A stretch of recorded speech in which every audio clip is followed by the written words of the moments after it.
We don't know how she got out of her room. It was locked from the outside. It's as if she evaporated straight through the walls. Sometimes things just happen, and other times they happen for sinister reasons.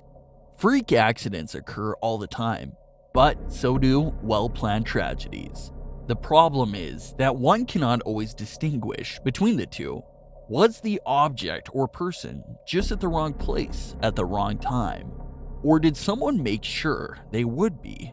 Here are 7 disturbing mysteries that remain unsolved.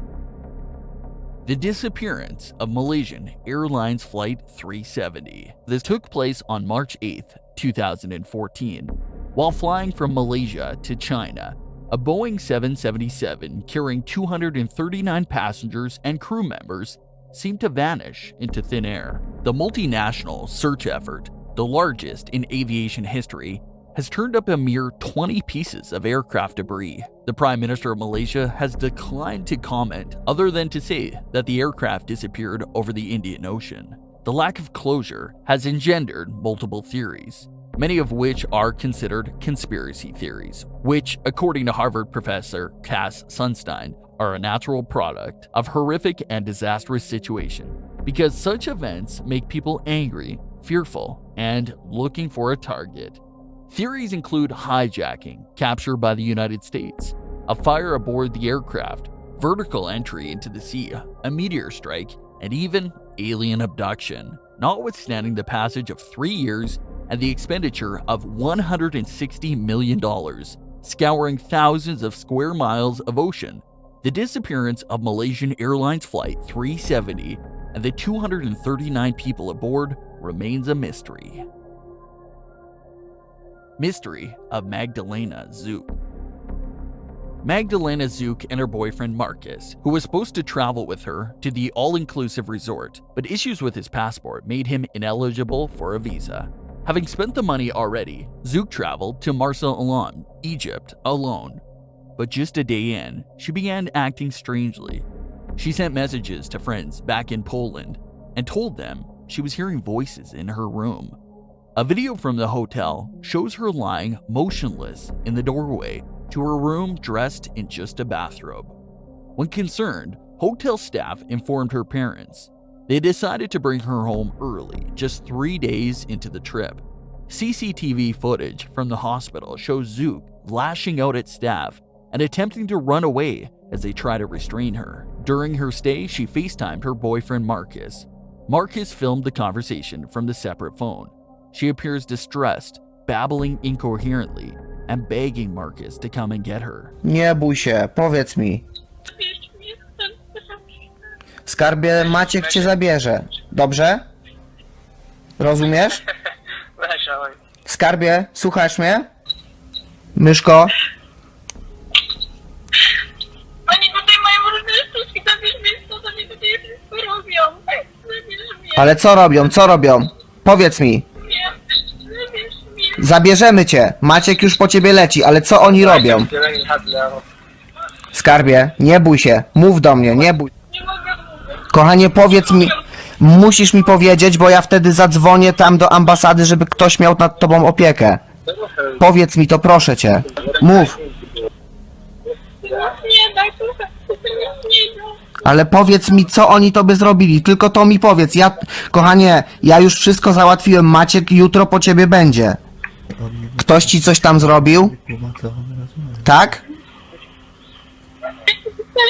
Nie da, nie mi to może było, to nic nie da, to nic nie da, to nic. Kochanie, ja jutro po ciebie będzie jutro po ciebie Maciek, tylko mi powiedz, co się stało. Zresztą. Co się stało? Powiedz mi, musisz mi powiedzieć.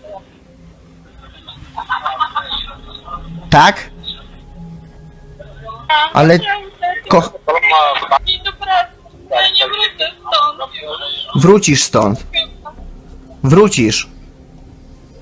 Kochanie, co się stało? Powiedz mi, co się stało. To nic nie da. Ale powiedz mi, ja to muszę wiedzieć. Myszko, Oni trzymają telefon, ja nie mogę ci powiedzieć. bo ja chcę cię chronić. Powiedz mi, proszę cię, tylko musisz mi to powiedzieć szybko, teraz. When he asks what happened, she answers cryptically with the letter M. Co M?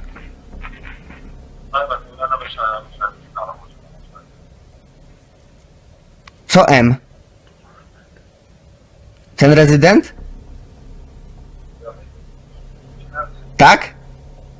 The video ends with her tour guide, Mahmoud, takes the phone and tells Marcus in Polish, "This is a waste of time."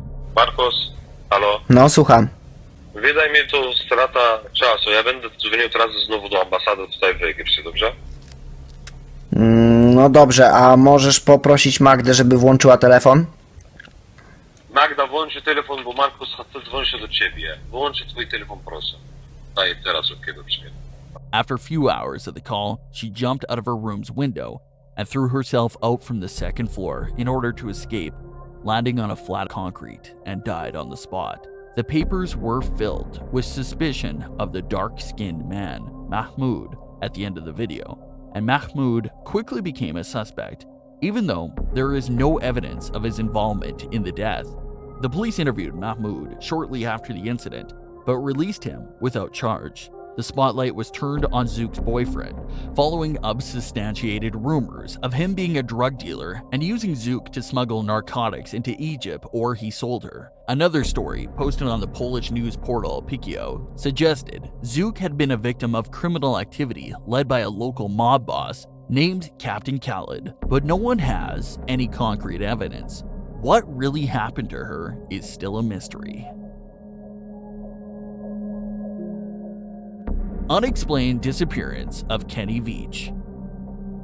In 2014, experienced hiker Kenny Veach posted a comment on YouTube about a mysterious cave he found in the Nevada desert. He claimed that the cave, located near Nellis Air Force Base, was shaped like a perfect capital M, and upon entry had caused his body to intensely and violently vibrate, terrified and confused.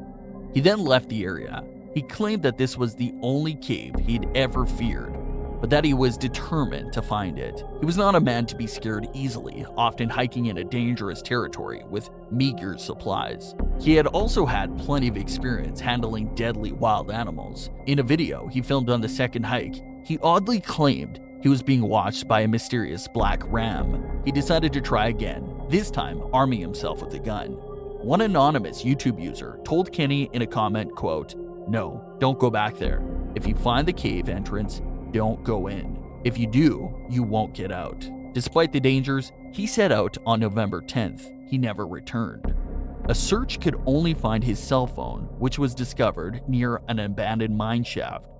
His hikes indeed were intense, but this hike in particular was harsh, remote, unpredictable, and replete with danger. Some speculate he may also end his own life. Others say he may have ran from his life to start a fresh life somewhere else.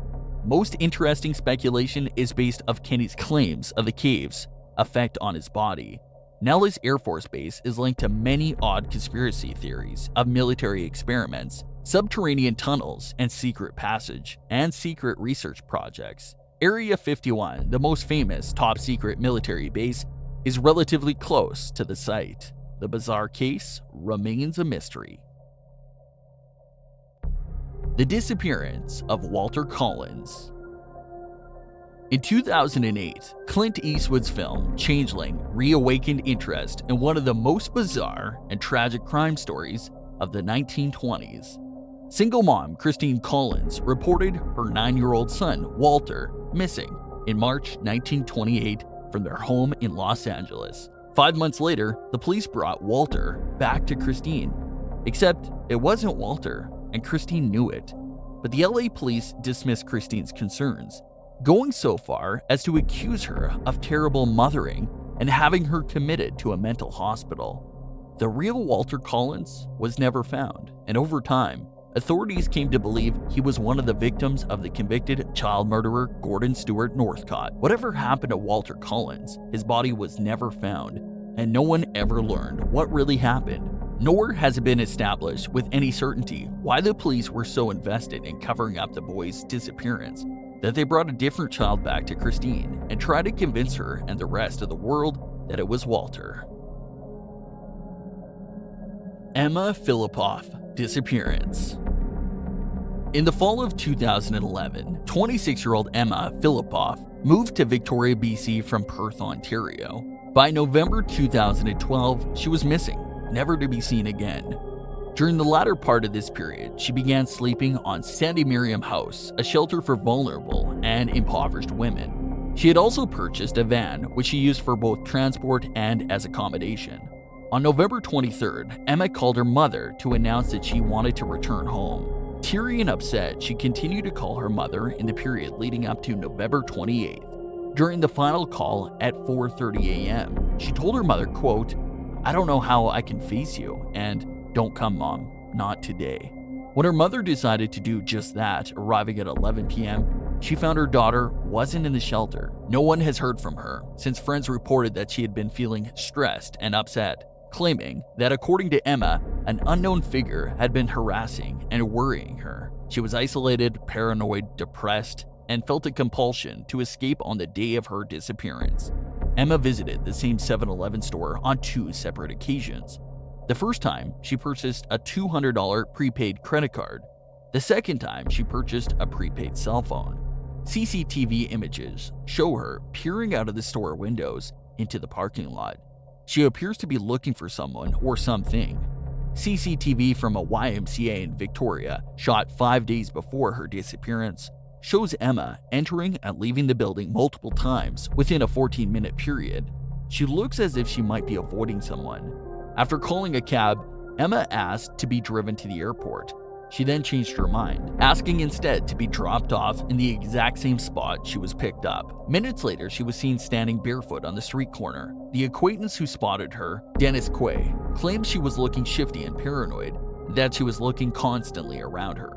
He then called the police, who spoke with her in person outside of the Empress Hotel, but decided that she was not a threat to herself or anyone else. She told officers that she was not suicidal. They released her. This was her last known sighting. Her van was found in the parking lot of the Chateau Victoria Hotel with her belongings. No one knows what happened to her to this day and how she disappeared without a trace. The documentary about Emma's disappearance is scheduled to be released in the fall of 2020. The Lars Mattacks mystery. Reports state that Mattacks, in July 2014, had flown to the Bulgarian seaside resort of Golden Sands along with his friend from their home in Itzehoe, northern Germany. The group of friends continued to enjoy their holiday until Lars was injured after he got into a fight one night. Mattacks was punched in the head and was left with a perforated eardrum and a possible concussion. He was then prescribed an antibiotic and was forced to stay back in Bulgaria and avoid boarding the plane, as the air pressure changes would have hurt his ear while his friends flew home. Mattacks eventually had to check into a cheap hotel called Hotel Color near Varna Airport. Mattacks' mother got a horrifying call from her son later from his hotel room, where her panicked son told her that he was being followed by some people who were trying to kill him. In CCTV footage, he was seen entering the Varna Airport and texted his mother he had safely made it to the airport terminal. However, when an airport doctor was examining him before flight, he reportedly appeared nervous and erratic and was also mistrustful of the drugs he had been prescribed by the physician. The airport doctor, Dr. Kostakostov, later said that Mattacks began to tremble when he saw a construction worker entering the room and cried, "I don't want to die here. I have to get out of here." It was then when the man began running from the airport terminal, leaving all his belongings behind. Running for his life, passing the boarding gates, check-in desks out of the airport, over the fence into the woods. He was never spotted again after that incident.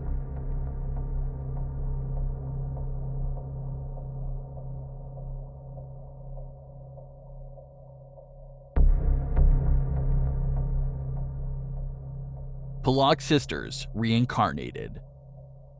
Today, 24% of Americans believe in reincarnation. Every once in a while, an unsolved mystery comes around that is so compelling and otherwise unexplainable that it gives even scientists pause. In 1957, 2 young English sisters, Joanna Pollock, 11, and Jacqueline Pollock, 6, died in a tragic car accident. 1 year later, their mother gave birth to twins, Jillian and Jennifer. When the twins were old enough to talk, They began identifying and requesting toys that had belonged to their dead sisters, pointing out landmarks only their dead sisters would have known, such as the school they attended, and sometimes panicking upon seeing cars idling. "That car is coming to get us," they reportedly shrieked on one occasion. After the twins get old, these incidents became less frequent, and the girls went on to lead normal lives. Still, the story of the Pollock sisters made its way to Dr. Ian Stevenson, a psychologist who studied reincarnation after studying thousands of supposed cases. Dr. Stevenson wrote a book of 14 he believed to have been real, including that of the Pollock sisters. If you did enjoy today's video, please drop a like, as well as subscribe to my channel for more amazing videos, and I'll see you in the next video. Peace out.